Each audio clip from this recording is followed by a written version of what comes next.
Elegia do Irmão. Este é o título do livro de João Anzanello Carrascosa, lançado pela Alfaguara em 2019. Já nas primeiras páginas deste romance, nós ficamos sabendo que a irmã do narrador, Mara, uma jovem de quase 30 anos, tem uma doença grave e que isso vai afetar o cotidiano da família, composta por 4 pessoas: pai, mãe, irmão e irmã. Na primeira página, as imagens de um incenso aceso e de uma fumaça que se alastra por um quarto dão um tom etéreo, volátil, passageiro, fugidio de toda a trama. O romance, então, ronda essa possibilidade de morte, esse luto antecipado, a força dos laços sanguíneos, da convivência.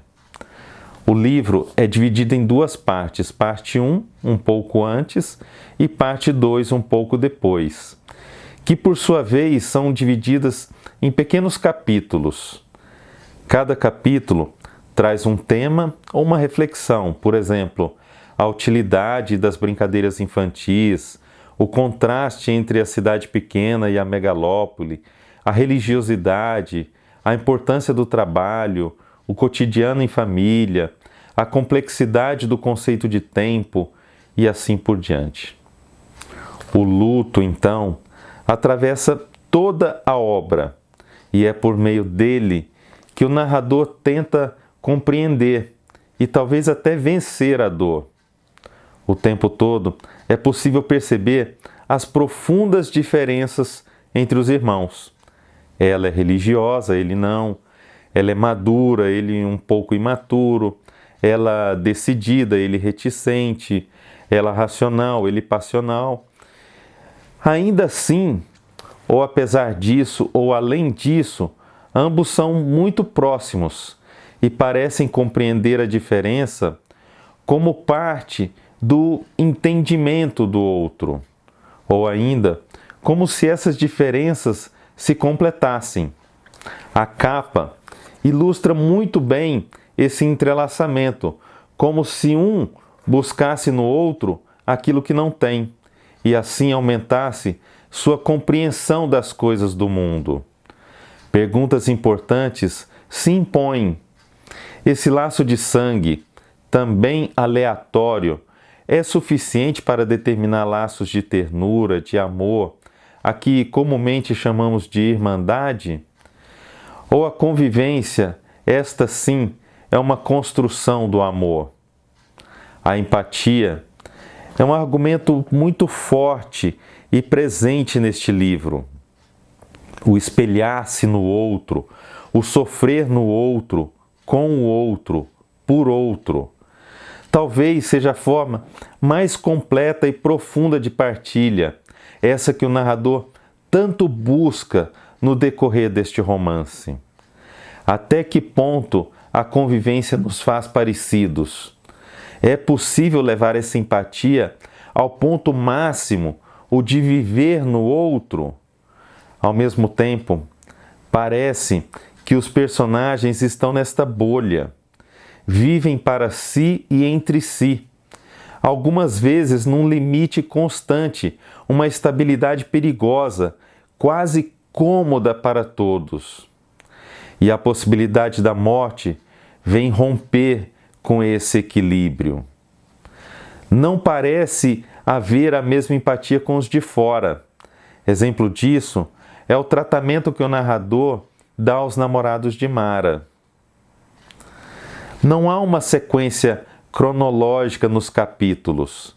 Ao contrário, é constante o ir e vir no tempo, como se fossem fluxos de consciência, divagações do narrador, pensamentos não sistematizados, como se buscassem refletir com isso o caos que é a dor. Mesmo carregado de tristeza, o narrador tenta extrair da morte algum significado maior, mesmo que inútil, mesmo que conveniente. Carrascosa vem construindo com sua obra um belo tratado sobre as relações humanas, sobretudo as mais íntimas, com uma carga maior de afeto. Elegia do Irmão, uma obra profundamente lírica, vem mostrar aos leitores de nossa literatura que os temas cruciais de toda a história da humanidade não podem sair jamais de cena. Eu vou ler agora o início do romance, a parte do incenso aceso e depois a primeira notícia da doença muito grave da irmã. Espero que vocês leiam o livro, que curtam esse romance, assim como eu curti. Se quiserem deixar dicas de leituras ou comentários sobre este livro, eu vou gostar bastante. E se puderem, inscrevam-se no canal.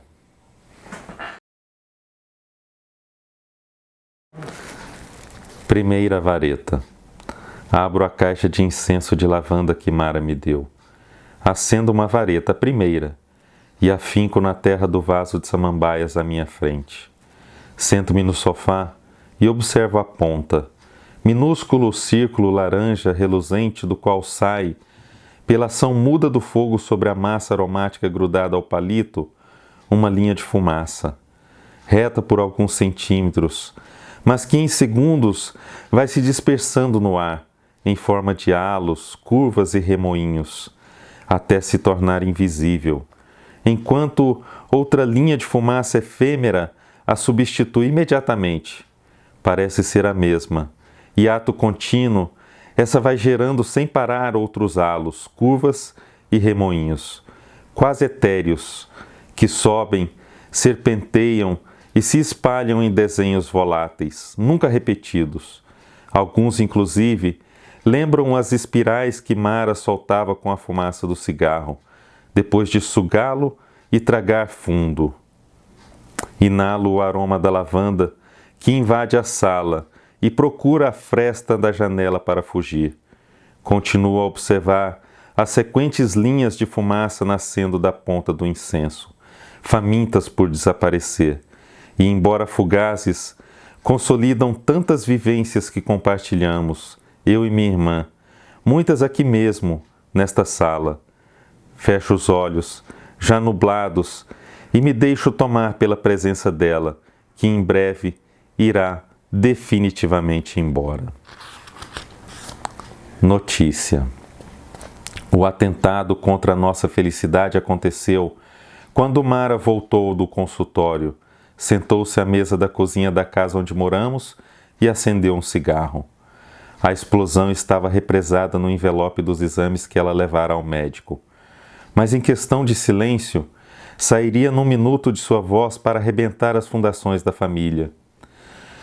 Os estilhaços se espalharam com tal violência que laceraram todos nós, mas em mim não causaram, igual na mãe e no pai, um ferimento único e profundo como só um caco de vidro grosseiro é capaz de fazer.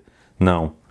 Em mim foram lançados milhares de fragmentos pontiagudos que jamais seriam extraídos, porque se transformaram no tecido dos meus próprios ossos e músculos. Eu sou o seu irmão. Eu estou na frente dela 2 anos. Eu não sou um escudo, embora desde a nossa infância tenha agido como seu guardião. Eu a protegia. Era o que pensava, até aquele instante em que o mundo veio nos dizer não. O mundo, naquela manhã, dinamitou sem arma alguma o meu destino. O mundo, pelas palavras dela, ditas quase num sussurro, tanto que a mãe teve de perguntar: o quê? Não entendi, fala mais alto. E o pai: como? Dá para repetir, filha? E eu que tinha ido à cozinha pegar uma xícara de café, eu não disse nada. O mundo ruiu instantaneamente pelas palavras de Mara, e eu fiquei perdido no rosto dela, procurando a mentira em seus olhos azuis. Mas o quase imperceptível roçar de um de seus lábios no outro me entregou, em puro e inclemente mutismo, a verdade. Evocação. Evoco aqui, em nome do convívio fraterno, a matéria de carne e sangue que ainda atende pelo nome de Mara, minha irmã. Evoco-a através da palavra profana, a única a meu alcance, opaca se comparada ao Verbo divino, pois ignoro outra forma de expressão menos volátil. Desconheço o alfabeto, imagine então a sintaxe, por meio do qual a linguagem do céu impera, movendo cordilheiras ou obrando outras façanhas, acertando a cada ano o tempo para a chuva e o estio, e o sol que raia e declina para os justos e os injustos. Evoco aqui a presença de minha irmã no frágil invólucro das reminiscências, nos traços mutantes de sua imagem em minha memória infiel, porque quando morre um irmão, morre uma família inteira, e cabe ao irmão que permanece carregar a história de seus antepassados e daqueles que virão preservá-la com outras narrativas. Evoco aqui em 2 fôlegos o tempo que vivi com Mara, convicto de que não se pode recontar uma vida senão em fragmentos, sejam os dela, sejam os partilhados comigo, aqueles que ela habita, mesmo sem conhecimento, e que ao se desfazer deste mundo, também os despedaça. E mais, evoco aqui a nossa ex-realidade que vai se tornando meu atual feixe de recordações, a fim de que doa mais, e de uma só vez, para com o curso dos dias, doer menos.